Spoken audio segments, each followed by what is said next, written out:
आपको पता है रसखान भक्त कैसे हुए ठाकुर जी के? मैंने कथाओं में सुनाया है। रसखान को सुंदर रूप देखने की आसक्ति थी। अगर वो इस सभा में भी आते तो बस नजर घुमा के यही देखते कि इनमें सुंदर कौन है, और जो सुंदर दिख जाता उसी को देखते रहते। रसखान का ऐसा स्वभाव था। तो रसखान क्या करते थे कि रोज एक मार्ग से निकलते थे, उस मार्ग पर कोई बहुत सुंदर बालक था। उस बालक को रसखान ने अपने घोड़ा पे बैठाया, ले गए। और वो तो राजा के मंत्री हैं, उनको कौन रोक सकता है? और हिंदू परिवार का बालक। शाम को रसखान लौट करके आया, उसके घर पर उसको छोड़ दिया और उसके माता पिता से बोले कल इसको तैयार करके रखना, कल फिर ले जाऊंगा। बोले आप क्यों ले जाओगे? बोले खुदा ने इसको कितने कितने कितने चुन करके इसके नैन नक्श बनाए, इसका रूप बनाया है, मैं तो इसको बहुत निहारना चाहता हूं, तुम इसको तैयार रखना। घर वाले तो घबरा गए, बोले रोज हमारे बालक को ले जाता है। एक दिन ब्रज के कोई रसिक गए थे, उनसे इस बात को कहा कि बोले रोज रसखान हमारे बेटा को ले जाता है। क्यों ले जाता है? बोले उसको रूप देखने का शौक है, वो रूप के प्रति आसक्त रहता है। बोले कल उसको हमसे मिलवाना। दूसरे दिन रसखान जैसे आया तो वो ब्रज के जो साधक गए थे, उन्होंने कहा भैया तुम इस बालक को रोज ले जाते हो, पर तुमने हमें लगता है इससे बढ़िया बालक नहीं देखा अभी। रसखान बोला मैंने दुनिया की सुंदरता देखी है, मैंने सुंदर से सुंदर व्यक्ति देखे हैं, मैं लिख करके कलम तोड़ के कह सकता हूं इस बालक से सुंदर इस ब्रह्मांड में कोई नहीं होगा। तो ब्रज के साधक ने कहा हम दिखाते हैं, इधर आओ। रसखान गया, अपने झोला में से नन्हे से गोपाल जी मंद मंद मुस्कुरा रहे हैं, दो दतुइयां दिख रही हैं, घुंघराले केश हैं, ऊपर बेणी गूंथ रखी है, उसमें सुंदर मोर पिछ लगा है, हाथन में माखन लगा है, थोड़ा थोड़ा माखन मुख पर सना हुआ है। ऐसे ठाकुर जी का मधुर स्वरूप जैसे ही अपने झोला से निकाल करके रसखान को दिखाया,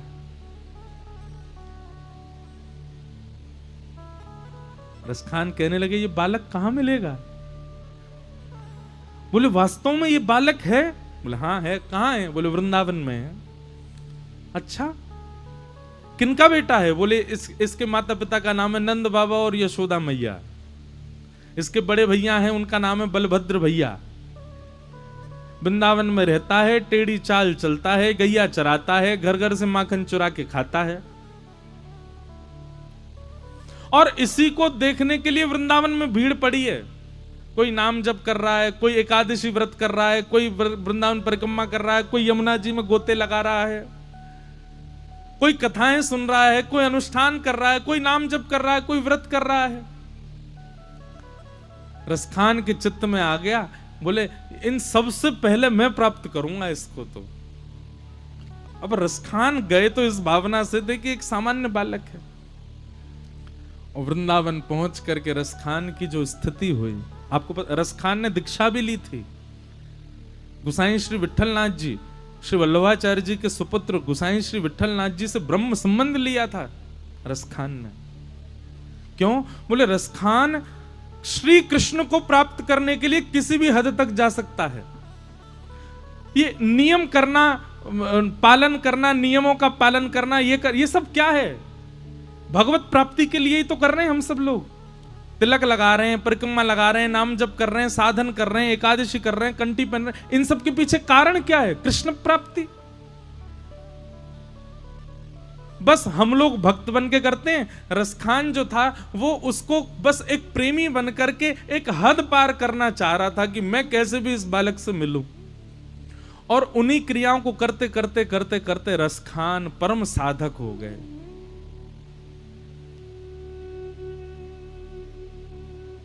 ब्रह्म में ढूंढो पुराण गायन। रसखान कहते मैंने सब जगह ढूंढा। बहुत सुंदर पंक्तियां हैं रसखान की। देखो दूरों एक कुंज कुटीर में, रहो पलोटत राधिका पायन। रसखान कहते हैं ब्रह्म में ढूंढो पुराणन गायन। मैंने पुराणों में ढूंढा, मैंने सब जगह ढूंढा, मुझे ब्रह्म नहीं मिला। ना बतायो लोग लुगायन। चलते फिरते आदमियों से पूछता तुमने नंद नंदन को देखा, तुमने यशोदा के लाला को देखा, तुमने कन्हैया को देखा? किसी ने नहीं बताया। तो फिर किसी ने कहा रसखान, तो फिर तुमको ठाकुर जी नहीं मिले? बोले मिले। बोले एक दिन मिल गए। बोले कहां? देखो दुरोवह कुंज कुटीर में। सब जगह ढूंढते ढूंढते ढूंढते ढूंढते वर्षों बीत गए। जब वर्षों बीतते बीतते एक दिन एक सघन कुंज की ओर मैंने देखा। उस सघन कुंज में रत्न का सिंहासन था।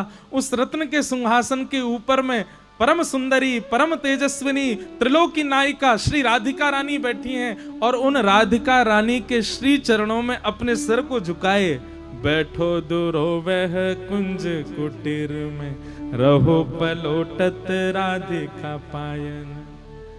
किशोरी जी के श्री चरणों में मैंने श्याम सुंदर को बैठे हुए देखा। वहां मैंने पर ब्रह्म को देखा। ऐसे श्री रसखान, क्या कहोगे रसखान के लिए?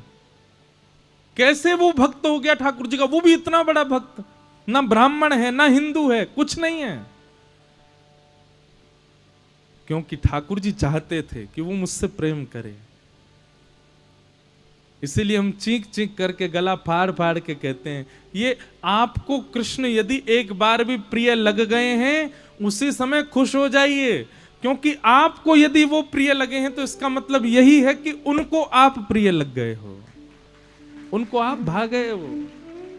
नहीं तो उनके भाई बिना आपको वो नहीं भा सकते। भाई लाखों लोग वृंदावन जाते हैं, सब वृंदावन के होके नहीं रह जाते। हजारों लोग बिहारी जी का दर्शन करते हैं, राधारमण लाल जी का दर्शन करते हैं, पर हजारों में से 10 या 100 ही राधारमण जी के होके रह जाते हैं। क्यों? क्योंकि उन 100 को राधारमण जी भा गए। वो 100 राधारमण जी को भा गए। आज मैंने देखा